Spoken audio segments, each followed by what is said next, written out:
बहुत दिनों से बहुत सारे लोगों को कमेंट में सवाल आते हैं एलआईसी के बारे में और पोस्ट ऑफिस के बारे में। ये दो चीज़ें ऐसी है जिसको लेकर लोगों में कन्फ्यूजन है, अधिकतर लोगों में, सभी लोगों में नहीं लेकिन ज़्यादातर लोगों में। बहुत सारे लोग ये जानना चाहते हैं कि पोस्ट ऑफिस कितना सुरक्षित है, क्या पोस्ट ऑफिस में पैसा निवेश करना चाहिए, क्या पोस्ट ऑफिस में खाता खोलना चाहिए, वो किसके अंडर में काम करती है। इसके अलावा एलआईसी को लेकर कि एलआईसी का क्या फ्यूचर है, क्या एलआईसी कभी डूब सकता है, एलआईसी सरकारी है या प्राइवेट, ऐसे बहुत सारे सवाल है एलआईसी को लेकर, पोस्ट ऑफिस को लेकर। तो आज दोनों के बारे में बताने जा रहा हूँ, बहुत कम समय लूंगा, पूरे वीडियो में आप बने रहेंगे। आगे बढ़ने से पहले रिक्वेस्ट करूंगा वीडियो को लाइक करेंगे, मन में सवाल प्रश्न होगा कमेंट बॉक्स में लिखेंगे, आपके सवालों पर भी वीडियो बनेगा। देखिए सीधे मुद्दों पर आते हैं। मैं आपको बता दूं कि जो पोस्ट ऑफिस है और एलआईसी है, तो पहले बात करता हूं पोस्ट ऑफिस की।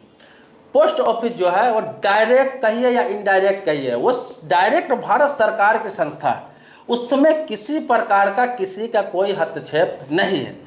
जैसे वित्त मंत्रालय होता है भारत सरकार का, इसी प्रकार से पोस्ट ऑफिस वित्त मंत्रालय के अंदर में आता है, वो भारत सरकार की संस्था है। और आपको बता दूं कि पोस्ट ऑफिस कभी भी डूबने का तो सोच भी नहीं सकते आप, वो भविष्य में दिवालिया कभी हो ही नहीं सकता है, ना ही कभी उसे नुकसान हो सकता है, क्योंकि पोस्ट ऑफिस का जो तरीका है वो बैंकों से बिल्कुल अलग है।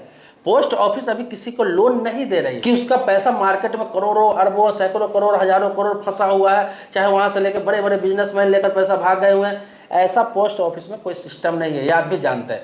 पोस्ट ऑफिस में क्या है कि वो पार्सल का काम करता है, कुरियर का काम करता है, चिट्ठी का काम करता था पहले, ये सारे काम होते थे उसमें सामान भेजने का। अब क्या है, उसके साथ साथ उसको बैंकिंग कर दिया गया, बैंकिंग सेक्टर में लाया गया और बैंकिंग वाली सारी सुविधाएं दी गई उसको। चाहे आप वहाँ सेविंग अकाउंट खोल सकते हैं, आप पैसा एफडी कर सकते हैं, वहां से सारी सरकारी योजना का लाभ ले सकते हैं, सुकन्या समृद्धि योजना, अटल पेंशन योजना, योगी मानधन योजना, ऐसे बहुत सारी योजना है, जाकर वहां स्कीम का आप लाभ ले सकते हैं। तो सारा वहां आने वाले ही होते हैं, वहां पैसा सिर्फ जाता है, वहां से आता नहीं है। और पोस्ट ऑफिस से न सरकार लोन लेती है, न वो बड़े बड़े बिजनेसमैन को पैसा देता है, इसीलिए वहां पर कभी किसी प्रकार की नुकसान का दूर दूर तक संभावना नहीं है। दूसरी बात, अगर नुकसान हो भी जाता है थोड़ा बहुत, कभी भविष्य में ऐसा कुछ होता है, तो आपको बता दूं ये डायरेक्ट भारत सरकार की संस्था है। तो सरकार की संस्था है तो सरकार इसको अपने हिसाब से देखती है।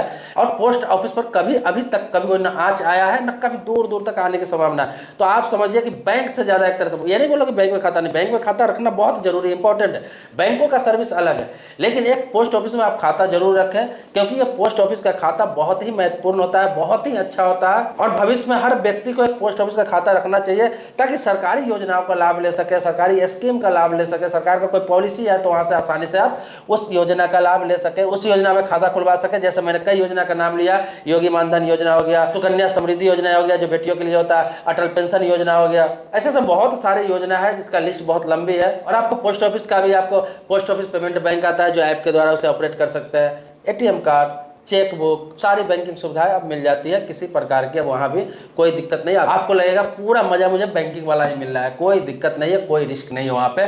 पैसा भी मिनिमम बैलेंस आपको कम रखना है, 1000 रुपये रखना है, 1000 रुपये में आराम से मेंटेन कर सकते हैं, किसी प्रकार का कोई भारी भरकम रकम नहीं रखना है। आप उस खाता को न भी चलाना चाहते, सेविंग अकाउंट है, लगता है कि सिर्फ खोल के रखूँ, तो भी आप 1000 रुपये उस पर रखेंगे, वो हमेशा चलता रहेगा, हमेशा एक्टिव रहेगा। तो वहाँ ज़्यादा भारी भरकम आपको मिनिमम बैलेंस का भी मेंटेन नहीं करना पड़ता। इसके अलावा भी पोस्ट ऑफिस से संबंधित कोई सवाल होगा तो कमेंट बॉक्स में लिखिए। अब आते हैं एलआईसी पे।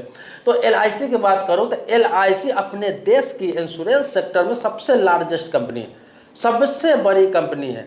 ये भी इनडायरेक्ट रूप से सरकार के अंडर में ही काम कर रही है, मतलब सरकार ही इसको देख रेख करती है। और इसके पास इतना पूंजी है, मैं आंकड़ों में नहीं जाऊंगा, सीधा समझ लीजिए, मोटा मोटी आपको बताता हूँ, बाकी आप देखना चाहे तो गूगल कर सकते हैं, या फिर मैं इसका डिस्क्रिप्शन में डाल दूंगा इसके बारे में। मोटा मोटी बता दूं कि अपने देश में लगभग 24 इंश्योरेंस कंपनियां हैं जो लाइफ इंश्योरेंस करती है, 24 के आसपास।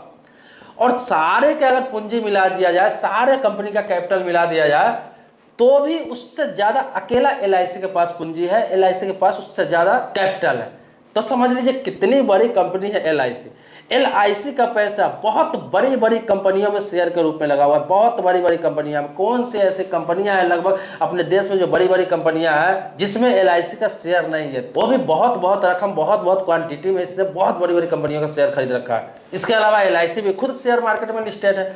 तो आपको बता दूं एलआईसी एक बहुत बड़ा ब्रांड है, बहुत बड़ी कंपनी है। एलआईसी को भी कभी भविष्य में नुकसान नहीं हो सकता, ना ही एलआईसी कभी डूब सकता है। यहाँ जिसने इंश्योरेंस करा लिया, और इसका आपको प्रोसेस बताता हूँ। एलआईसी का जो क्लेम देने का प्रोसेस है वो सारी कंपनियों से आसान है, और LIC का क्लेम देने का जो रेट है वो भी सारी कंपनियों से बेहतर है, और LIC का सर्विस भी सारी कंपनियों से आपको बेहतर है। LIC के ब्रांचेज भी सारी इंश्योरेंस कंपनियों से ज्यादा ब्रांचेज है देश में। इसीलिए अगर आप इंश्योरेंस कराना चाहते हैं, मैं ये नहीं कह रहा हूँ कि देखो IRDAI के अंडर में सारी कंपनियां इंश्योरेंस कंपनियां काम करती है, चाहे 2400, 2500, 5000, तो सारी कंपनियां काम करती है, लेकिन LIC पर आप सबसे ज्यादा भरोसा कर सकते हैं।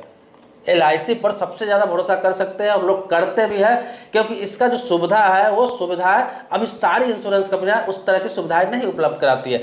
आप अपने गांव में ही देखेंगे, मोहल्ला में देखेंगे, शहर में रहते हैं अपने शहर की गली में भी देखेंगे, हर जगह आपको LIC का एजेंट मिल जाएगा। LIC का एजेंट आपको हर जगह मिल जाएगा। अगर एक मोहल्ला में ही देखेंगे तो 2-4-5 लोग ऐसे होते हैं जो LIC के काम करते हुए आपको मिल जाएंगे। लेकिन बाकी इंश्योरेंस कंपनियां में क्या होता है कि लोग जुड़ते हैं, छोड़ते हैं, जुड़ते हैं, छोड़ते हैं, जुड़ते हैं, छोड़ते हैं। जितने भी इंश्योरेंस कंपनियां हैं, आपको बहुत मुश्किल से उसका एजेंट मिलेगा। अगर कोई मिल भी गया तो पता चलेगा कि ये काम कर रहा था 1 साल पहले, 1 साल बाद छोड़ दिया, उसने टारगेट नहीं पूरा कर पाया, उसे निकाल दिया गया, या फिर उसका कोड निरस्त हो गया है 2-3 साल बाद। तो आपको बता दूं, लेकिन LIC में क्या है, ज्यादातर लोग ऐसे हैं जो लंबे समय से काम करते हैं, लंबे समय से काम कर रहे हैं, क्योंकि LIC का पॉलिसी सबसे ज्यादा होता है, उनका काम चलता रहता है, उनमें प्रमोशन भी होता है, उसमें बहुत सारे अवार्ड रिवार्ड भी दिए जाते हैं, इसीलिए लोग जम के काम करते हैं। बहुत कम ही लोग हैं, जैसे कि मैं आपको बता दूं कि लगभग 30 से 40% लोग ही हैं जो LIC में दूसरे सेक्टर में अगर चले जाते हैं तो एजेंट का काम छोड़ देते हैं, लेकिन 60% लगभग 60 से 70% लोग ऐसे हैं जो LIC में जुड़ते हैं तो लंबे समय तक काम करते रहते हैं, करियर बना लेते हैं।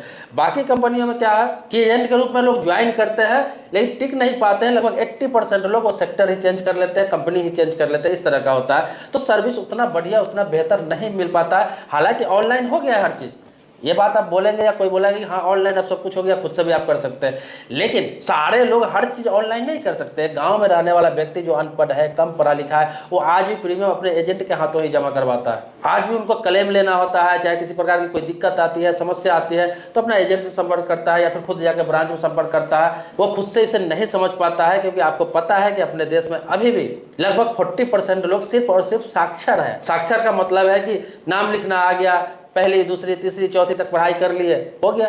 तो ऐसे लोगों की संख्या इतनी ज़्यादा है, तो उन लोगों को सुविधाएं LIC बहुत अच्छे से देना जानती है, उसके घर तक सर्विस पहुंचाना जानती है। इसलिए छोटे छोटे लोग भी छोटा छोटा प्रीमियम का पॉलिसी मिल जाता है। 50,000 का पॉलिसी वहाँ करा सकते हैं, 1 लाख का पॉलिसी करा सकते हैं, 25,000 तक का पॉलिसी आप करा सकते हैं समय शॉर्ट का। लेकिन बाकी कंपनियों में ऐसा नहीं है। तो बात हो रही थी सुरक्षा और सुरक्षा की, तो आपको बता दूं कि LIC भारत सरकार की बहुत बड़ी संस्था है, और इसके पास इतना कैपिटल है, इतना पूंजी है कि इसको डूबने का दूर दूर तक सोचना भी बेमानी है। मतलब कि ये कभी दिवालिया हो ही नहीं सकता। अभी भविष्य में देखा जाए तो अभी 50 साल 100 साल तक की बात बता रहा हूँ। तो ये मैं आंकड़े में नहीं जाते हुए मोटा मोटी आपको बताया हूँ, ताकि हर कोई व्यक्ति समझ सके पोस्ट ऑफिस के बारे में, LIC के बारे में, कि दोनों की दोनों अपने अपने सेक्टर की सबसे भरोसेमंद कंपनी है।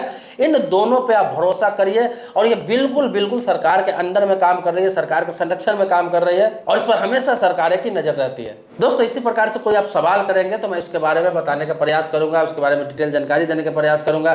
किसी भी टॉपिक पर, चाहे वो बैंकिंग हो गया, इंश्योरेंस हो गया, लोन हो गया, फाइनेंस हो गया, इन्वेस्टमेंट हो गया, मोटिवेशनल हो गया, इस तरह का कोई भी टॉपिक आप लिखेंगे तो आपके टॉपिक पर वीडियो जरूर बनेगा।